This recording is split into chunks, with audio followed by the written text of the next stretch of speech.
माँ भारती को प्रणाम करता हूँ, सभी को राम राम। ज्योग्राफी के सेशन में आज का हमारा टॉपिक है भारत की मिट्टियाँ। पहले भारत की बात करेंगे, फिर विश्व की बात करेंगे।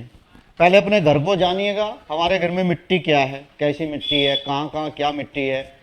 और इस मिट्टी के क्वेश्चन में से आपको मिट्टी के साथ साथ एग्रीकल्चर भी चलेगी कि कहाँ पे कौन सी फसल उगाई जाती है।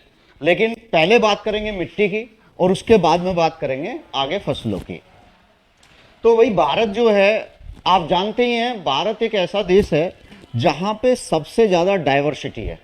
हर चीज़ में, कोई सी भी चीज़ उठा लीजिएगा, भारत में हर चीज़ में सबसे ज़्यादा डाइवर्सिटी है।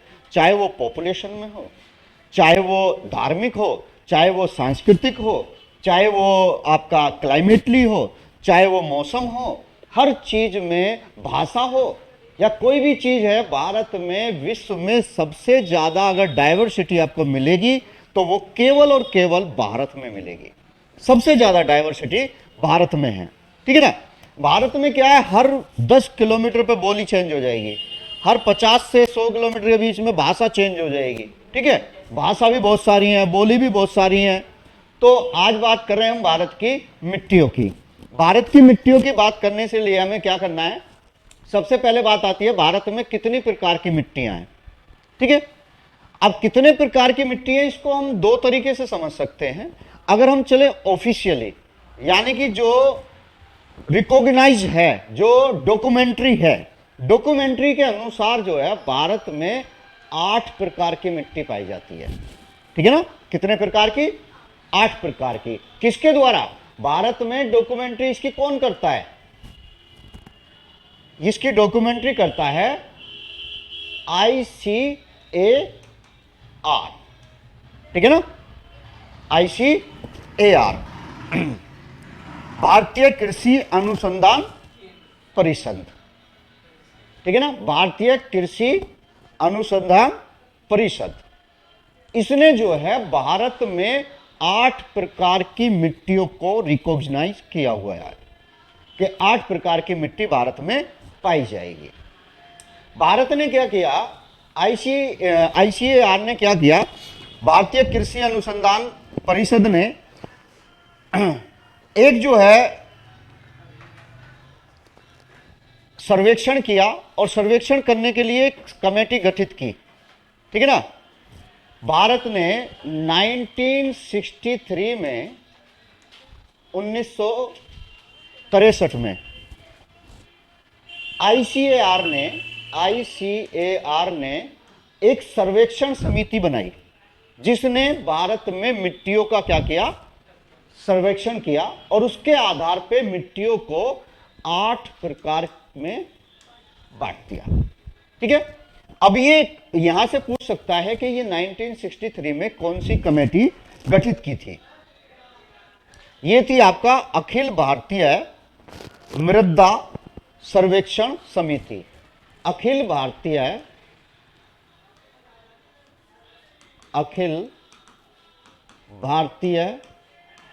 सर्वेक्षण मृदा सर्वेक्षण समिति। इसने जो है 1963 में भारत की मिट्टियों का अध्ययन किया और उसके बाद में भारत की मिट्टियों को 8 प्रकार में बांटा गया। अब ये 8 प्रकार की मिट्टियां कौन कौन सी हैं, सबसे पहले हम उसको जानते हैं। किसके अकॉर्डिंग? ICAR के अकॉर्डिंग। सबसे पहली आपका मिट्टी है आपका जलोढ़ मिट्टी। जलोढ़ मिट्टी, ठीक है ना, जलोढ़ मृदा, इंग्लिश में बोलेंगे इसको एलुवियल सॉइल, ठीक है ना। दूसरी आपका जलोढ़ मिट्टी, दूसरी आपका काली मिट्टी, काली मिट्टी,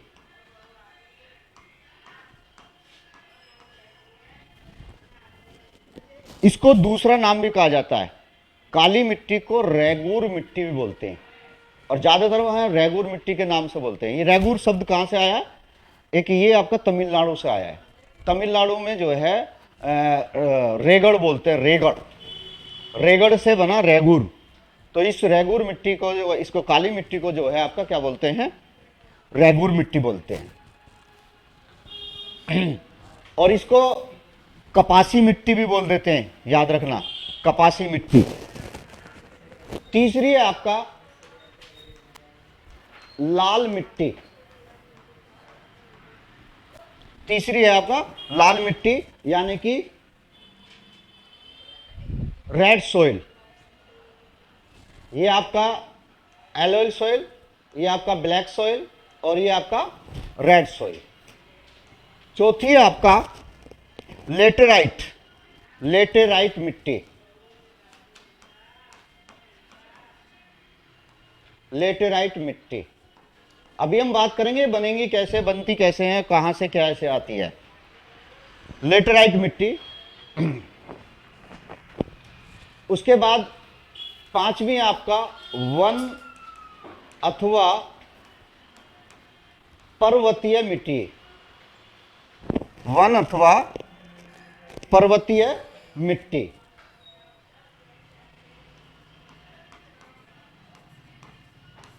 वन अथवा पर्वतीय मिट्टी, अथवा क्या और लिख लेना वैसे अथवा की बजाय इसमें, वन और पर्वतीय मिट्टी। छठे नंबर पे है आपका,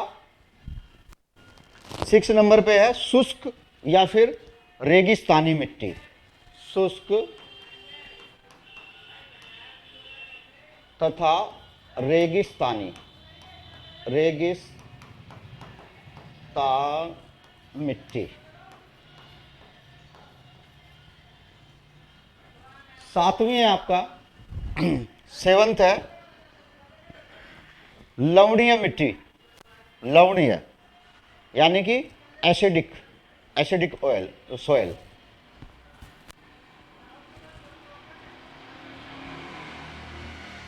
और एक है आपका क्षारीय मिट्टी, क्षारीय यानी कि बेसिक। तो आईसीएमआर ने ये आपका 8 भागों में इसको डिवाइडेड किया, लवणीय और क्षारीय। लेकिन हम जो बेसिकली हम पढ़ते हैं वो हम जो है भारत में 5 मिट्टियों को हम पढ़ेंगे, ठीक है। ज्यादातर हम जो है किसको पढ़ते हैं, 5 मिट्टियों को पढ़ते हैं। अब बात करते हैं हम इसमें, सबसे पहले बात आती है आपका भारत में कौन सी मिट्टी सबसे ज्यादा है। पहला क्वेश्चन ये बनेगा, कौन सी मिट्टी का क्षेत्र ज्यादा है। तो भारत में सबसे ज्यादा जो पाई जाती है वो है आपका जलोढ़ मिट्टी। ये सबसे ज्यादा क्षेत्र में भी है, लगभग 15 लाख, ठीक है, 15 लाख किलोमीटर स्क्वायर के क्षेत्र में ये फैली हुई है। लगभग 45% भाग पर, भारत के 45% भाग पर यही मिट्टी है, ठीक है। अब एक चीज और होती है, एक क्वेश्चन पूछता है सबसे कम ह्यूमस जो होती है वो कौन सी मिट्टी में होती है। तो सबसे कम ह्यूमस मिट्टी भी जलोढ़ में होती है। इसमें सबसे कम ह्यूमस होती है, नाइट्रोजन की भी कमी होती है और ह्यूमस की भी कमी होती है। अब क्वेश्चन कहेगा सबसे ज्यादा किसमें होती है ह्यूमस, इसमें कम है, जलोढ़ में तो सबसे कम है। सबसे ज्यादा ह्यूमस मिट्टी जो होती है वो होती है आपका वन या फिर पर्वतीय मिट्टी में। सबसे ज्यादा ह्यूमस मिलेगी आपको वन और पर्वतीय मिट्टी, और सबसे कम मिलेगी आपको जलोढ़ में, ठीक है। जलोढ़ मिट्टी का निर्माण कैसे होता है। जलोढ़ मिट्टी का निर्माण होता है आपका नदियों के द्वारा, ठीक है ना। नदियों के द्वारा लाई गई मिट्टी जो जमती है उससे बनती है आपका जलोढ़ मिट्टी। यानी कि जहां जहां नदियां हैं वहां वहां पे जलोढ़ मिट्टी पाई जाएगी। लेकिन ज्यादा जो क्षेत्र है इसका वो ये वाला क्षेत्र है, ये वाला, ठीक है ना। जलोढ़ मिट्टी का ये वाला क्षेत्र सबसे ज्यादा है, गंगा यमुना के बीच का क्षेत्र, सतलुज वाला क्षेत्र, ठीक है। जैसे इसकी अगर बात करें कहां कहां, पंजाब, हरियाणा, उत्तर प्रदेश, ठीक है, बिहार, वेस्ट बंगाल, ठीक है, छत्तीसगढ़, झारखंड में भी है, ठीक है, जहां जहां नदियां नीचे भी हैं, लेकिन नीचे वाले क्षेत्रों में ये कम मिलेगी। नदियां तो हैं वहां, लेकिन मिट्टी कम मिलेगी, क्योंकि वहां की नदियां जो है वो मैदानी भाग कम है उनके पास में और पथरीला भाग ज्यादा है। क्योंकि नीचे वाला जो क्षेत्र है ये वाला, ये ज्यादातर कैसा है आपका, ये पठार वाला है, और जहां पठार होगा वहां मिट्टी की थोड़ी मात्रा क्या हो जाएगी, कम हो जाएगी, ठीक है। तो नॉर्दर्न एरिया जो है इसमें ये सबसे ज्यादा पाई जाती है। तो इसका जो निर्माण होगा वो किससे होगा, निर्माण होता है इसका नदियों के द्वारा लाई गई मिट्टी के कारण। अच्छा, जलोढ़ मिट्टी भी जो है दो टाइप की होती है, याद रखना, जलोढ़ मिट्टी भी दो टाइप की होगी। एक होगी आपका खादर और एक होगी आपका बांगर। ये भी दो टाइप की होती है, खादर और बांगर। अब खादर और बांगर में क्या डिफरेंस है।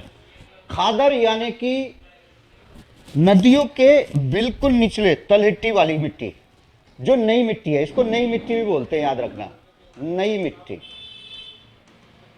और ये ऊपरी क्षेत्रों में पाई जाएगी, यानी कि इसमें पानी बार बार आता रहता है। खादर में पानी क्या होता रहेगा, बार बार आता रहेगा। तो ये नई मिट्टी है, ये पुरानी मिट्टी है, जहां पानी बार बार नहीं आएगा, ठीक है। हाँ, ये नहीं शुष्क तो है, लेकिन इतनी भी शुष्क नहीं है कि अगर ज्यादा शुष्क हो जाएगी तो क्या बन जाएगा, डेजर्ट बन जाएगा, ठीक है ना। नमी तो होती है, लेकिन इसके मुकाबले इसमें कम नमी होगी, ठीक है। तो ये जो खादर है ये ज्यादातर नदियों के किनारे वाले क्षेत्र पे मिलेगी, और जो बांगर है वो पीछे मिलेगी, पुराने। क्योंकि नदियां क्या करती हैं, नदियां हमेशा अपना रास्ता बदलती हैं। नदियां कभी भी एक निश्चित रास्ते पर नहीं चलती। नदियों में पानी ज़्यादा आएगा तो उनका डायरेक्शन चेंज हो जाएगी, और कम होगा तो डायरेक्शन अलग होगी। तो उसी से ये नदियां क्या लेके आती हैं, मिट्टियां लेके आती हैं, जो जमाव के कारण क्या बनती है, आपका जलोढ़ मिट्टी बनती है। अब जलोढ़ मिट्टी मुख्यतः आपका कहाँ कहाँ पाई जाएगी, आपके याद रखना, पंजाब, हरियाणा, उत्तर प्रदेश, बिहार, छत्तीसगढ़, झारखंड,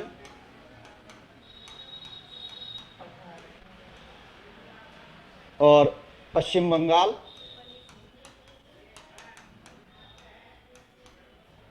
असम, ठीक है, असम, मेघालय, तो यहाँ पे भी ये भी मिलेगी, यहाँ पे भी मिलेगी, ठीक है। जहां नदियां होंगी वहां पे ज्यादातर जो है ये ज्यादातर जो है इन क्षेत्रों में मिलेगी। हाँ, राजस्थान का जो पूर्वी इलाका है, ठीक है ना, उसमें भी मिलेगी ये आपका, ठीक है। एमपी के भी ऊपर वाले क्षेत्र में, नॉर्दर्न वाले में, एमपी के नॉर्दर्न वाले में मिलेगी ये, ठीक है। तो ये आपका, अब राजस्थान का नाम आते ही हमारे अंदर एक जहन में एक ही चीज चल जाती है, रेगिस्तान रेगिस्तान। सारा राजस्थान रेगिस्तान नहीं है, ठीक है ना। राजस्थान की अगर हम बात करें तो राजस्थान का आपका ये जो वेस्ट वाला पार्ट है, ये आपका इधर वाला पार्ट जो है वो रेगिस्तान है, ठीक है। इधर वाला जो पार्ट है वो कैसा है, उपजाऊ भूमि वाला है, वहां पे भी मिट्टियां हैं, अच्छी मिट्टी है, ठीक है, जिससे पैदावार बहुत अच्छी होती है। तो हाँ, ये आपका यहाँ इस पे है। तो जलोढ़ मिट्टी में क्या है आपका, नाइट्रोजन की कमी रहेगी, ह्यूमस की कमी रहेगी, फास्फोरस भी कम होगा, ठीक है। अब नाइट्रोजन की कमी पूरी करने के लिए हम क्या करते हैं, हम इसमें फर्टिलाइजर यूज करते हैं, यूरिया डालते हैं, ठीक है ना। क्या डालते हैं, यूरिया। सबने देखा होगा व्हाइट कलर का छोटे छोटे से दाने, बनता किससे है यूरिया, क्वेश्चन पूछा जाता है, यूरिया किससे बनता है। अब नाइट्रोजन बढ़ा रहे हैं ना, तो बनेगा किससे, ये नाइट्रोजन से बनेगा, ये नाइट्रोजन से बनता है। यानी कि यूरिया में 46% क्या होता है, नाइट्रोजन होता है, ठीक है। तो ये नाइट्रोजन क्या है, ठंडा होता है। नाइट्रोजन गैस क्या होती है, ठंडी होती है, तो ये भी ठंडा होता है। इसको हाथ में लेंगे तो ये धीरे धीरे क्या होगा, पिघलना शुरू हो जाएगा, ठीक है, ठंडा ठंडा लगेगा। तो 46% इसमें क्या होता है, यूरिया में 46% नाइट्रोजन होती है, बाकी होता है आपका जानवरों की हड्डियाँ, उससे बनता है ये यूरिया। जानवर की हड्डियों को भी इसमें मिक्स किया जाता है, तब ये बनता है, ठीक है। तो जलोढ़ की फसलों की तो हम खैर बाद में करेंगे, लेकिन मुख्य जो इसकी फसल है ये सबसे अच्छा, ये भी याद रखना, क्वेश्चन ये भी पूछा जाए भारत की सबसे अधिक उपजाऊ मिट्टी कौन सी है, तो सबसे अधिक उपजाऊ मिट्टी भी कौन सी होती है, आपका जलोढ़ मिट्टी होती है, ये सबसे अधिक उपजाऊ है, अधिक उपजाऊ।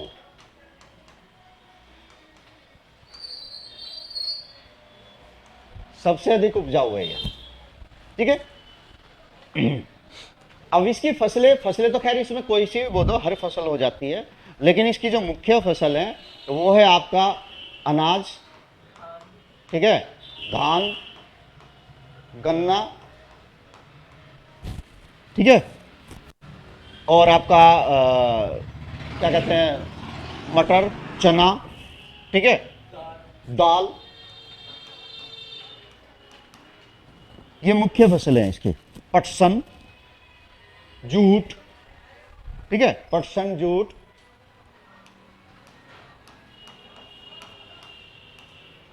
जब हम बात करेंगे ना इसमें अलग अलग बात करेंगे कौन कौन सी फसल के हैं। फसल आपका 3 प्रकार की होती हैं, खरीफ की फसल, रबी की फसल, ठीक है, एक जायद की फसल, और एक और होती है, ठीक है ना। वैसे फसलों को हम दो टाइप में डिवाइड करते हैं। दो टाइप कौन सी हैं फसलों की दो टाइप होती हैं आपका। एक तो होती है कैश क्रॉप, ठीक है ना, कैश क्रॉप यानी कि नकदी फसल, और एक होती है आपका खाद्यान्न फसल यानी कि फूड क्रॉप। दो टाइप से हम इसको डिवाइड करते हैं। अब इसमें नकदी फसल का सबसे बड़ा रोल होता है। खाद्यान्न तो आप सब जानते ही हैं, जो जितनी भी फसलें खाने के लिए यूज की जाएंगी वो सब क्या है, खाद्यान्न फसल है। नकदी फसल में कौन सी आती है, नकदी फसल में होती है जिसमें किसान को कोई भी प्रोसेस नहीं करना, वो डायरेक्ट काटेगा और उसको मार्केट में क्या कर देगा, बेच देगा, ठीक है। जैसे गन्ना, कोई नहीं, कुछ नहीं करना उसको, गन्ना काटा मार्केट में बेच दिया, यानी कि मिल में गया या ग्लेशियर पे गया, वहाँ क्या होगा, इससे चीनी बनेगी, इससे गुड़ बनेगा, इससे राब बनेगी, इससे शक्कर बनेगी, ठीक है, अलग अलग आइटम बनेंगे इसके, ठीक है। शराब बनेगी, गन्ने से शराब भी बनती है, ठीक है, शराब भी बनेगी, और फ्यूल भी बनता है। अब इसका काम किया जा रहा है इस पर कि फ्यूल भी इससे बनेगा। तो गन्ना बहुत ही एक ऐसा है, गन्ने का कोई भी आइटम खराब नहीं जाता, इसका हर आइटम यूज होता है, चाहे इसका छिलका हो, चाहे इसका रस हो, हर आइटम इसका यूज होगा, ठीक है ना। हाँ, विनेगर भी बनता है, सिरका भी इसी से बनेगा। तो गन्ना हो गया। कपास, ये भी क्या है, कैश क्रॉप है, ठीक है ना, क्योंकि कपास में भी क्या है, कपास होगा ही डायरेक्ट बेचती। जूट, ठीक है ना, जूट भी क्या है, ये भी आपका कैश क्रॉप है, डायरेक्ट बेच देंगे इसको। और भी बहुत सारी हैं, जैसे फसलें, हालांकि फसलों का हम इसमें नहीं रखेंगे। वैसे 3 प्रकार जो मैंने 2 बताई थी ना, उसमें 2 में 3 कर सकते हो आप। 3 प्रकार की फसलों में एक तो आपका, हालांकि फूड क्रॉप में ही आ जाती है, जो दूसरी जो है आपका फूड क्रॉप भी 2 टाइप की होती है। इसमें एक हॉर्टिकल्चर अलग रखते हैं, हॉर्टिकल्चर जिसमें आपका वेजिटेबल, फ्रूट्स, फल, ये सारे खेती हो गई, ये हॉर्टिकल्चर अलग है। और बाकी आपका अनाज की प्रोडक्शन हो गई, ठीक है, प्रोडक्ट। इसको भी जो है खाद्यान्न फसल को भी 2 टाइप में लेके आएंगे। फसलें तो खैर हम आगे करेंगे, ठीक है। उसके बाद बात करते हैं हम आपका आज के लिए केवल काली मिट्टी की, फिर अगली क्लास में हम इसको पूरा करेंगे। काली मिट्टी यानी कि ब्लैक सोयल। ब्लैक सोयल जो है ये आपका, इसको दूसरा नाम मैंने बताई दिया इसको रेगूर भी बोलते हैं, या फिर इसको कपासी मिट्टी भी बोलते हैं, इसको कपासी मिट्टी भी कहा जाता है। क्यों कहते हैं कपासी मिट्टी, क्योंकि इसकी सबसे मुख्य फसल जो है वो क्या है, कपास है। ठीक है, इसमें जो है पानी की होल्ड करने की क्षमता सबसे ज्यादा होती है। तो पानी को इसीलिए क्या होता है, अगर यहां पानी ज्यादा हो जाएगा तब भी खेती करना मुश्किल है, और पानी कम होगा तब भी खेती करना मुश्किल है। पानी ज्यादा हो जाएगा तो ये क्या हो जाएगा, चिपक जाती है, होल्ड करने की इसमें क्षमता ज्यादा होती है, चिपक जाती है। इसमें हल चलाया जाए तो हल क्या हो जाता है, चिपक जाता है, तो वो चलेगा नहीं। और जब पानी के क्या होगा, सूख जाएगा, तो ये क्या हो जाती है, दरार बन जाती है, बहुत गहरी गहरी, ये बिल्कुल फटी फटी। जैसे आपको कभी दिखाया होगा भारत में सूखा की स्थिति अगर दिखाते हैं तो उसमें महाराष्ट्र का क्षेत्र दिखा देते हैं, जहाँ किसान बैठा रहेगा और जमीन क्या होगी, फटी फटी सी होगी। तो वो यही मिट्टी होती है, काली मिट्टी।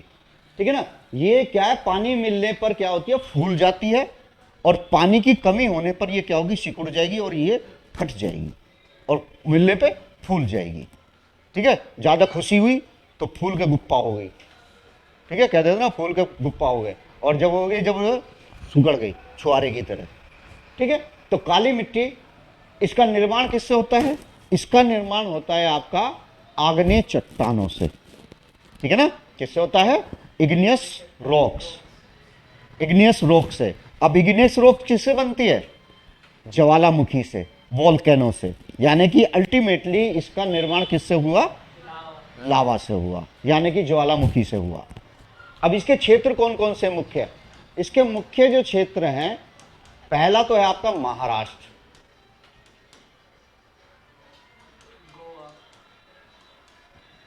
दूसरा है आपका गोवा, गुजरात, कर्नाटक,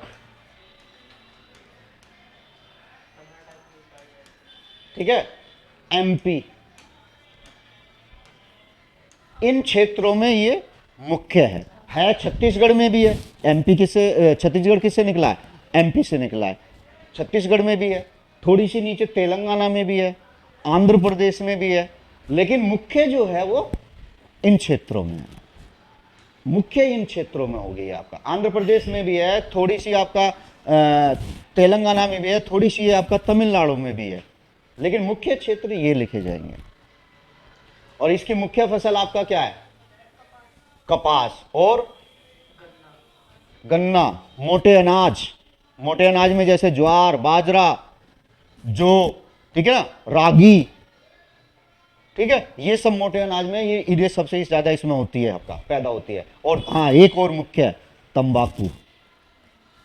ठीक है ना, तंबाकू भी इसमें सबसे ज्यादा उत्पादन होता है। वैसे भारत में सबसे ज्यादा तंबाकू कौन करता है उत्पादन, कौन सा राज्य करता है, ये क्वेश्चन आ चुका है। नहीं, सबसे ज्यादा तंबाकू का जो उत्पादन करता है वो आपका आंध्र प्रदेश करता है। ठीक है ना, सबसे ज्यादा तंबाकू का उत्पादन आंध्र प्रदेश करता है। तंबाकू और मिर्च, दो का उत्पादन सबसे ज्यादा आंध्र प्रदेश में होता है। कपास का सबसे ज्यादा उत्पादन आपका महाराष्ट्र, और महाराष्ट्र के बाद अगर बात करेंगे तो वो आपका कर्नाटक है। तो ये काली मिट्टी की बात है। चलिए एक और ले लेते हैं, आपका लाल मिट्टी। लाल मिट्टी यानी कि रेड सॉइल। रेड सॉइल जो है वो बनी किससे है, ये चट्टानों से बनती है, चट्टानी मिट्टी है ये।